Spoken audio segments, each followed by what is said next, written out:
আজও আধিপত্যবাদের ছায়া বিস্তৃত আছে। আজও অনেকে চায় বাংলাদেশের সার্বভৌমত্ব, স্বাধীনতা এটিকে বিলীন করে দিতে।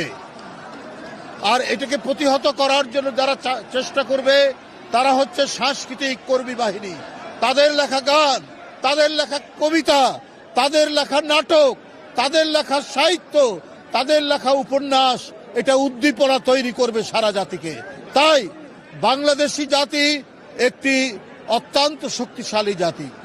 তার ইতিহাস, তার ঐতিহ্য, তার সংস্কৃতি এত মজবুত। আমাদের পদ্মা, মেঘনা, যমুনা, শীতলক্ষা এর মধ্যে দিয়ে গড়ে ওঠা আমাদের হাজার বছরের এই সংস্কৃতিকে কোন আধিপত্যবাদী সংস্কৃতি এটাকে বিলীন করতে অতীতেও পারেনি, ভবিষ্যতেও পারবে না।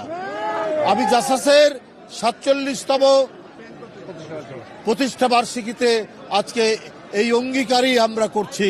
আমাদের স্বাধীনতা সার্বভৌমত্ব রক্ষার্থে আধিপত্যবাদের যে থাবা, যে বক্তব্যটি দিয়েছেন বিএনপির ভারপ্রাপ্ত চেয়ারম্যান যেদিন দেশে এসেছেন সেই দিন 25শে ডিসেম্বর, এই থাবা প্রতিহত করা, এই থাবার বিরুদ্ধে পাল্টা জাতীয় সংস্কৃতি গড়ে তোলে এবং যেটি আন্তর্জাতিকভাবে অভিনন্দিত হবে, আন্তর্জাতিকভাবে সুনাম হবে, সেই আমাদের সাংস্কৃতিক ব্যক্তিত্ব গড়ে তুলবে জাতীয়তাবাদী সামাজিক সাংস্কৃতিক সংগঠন।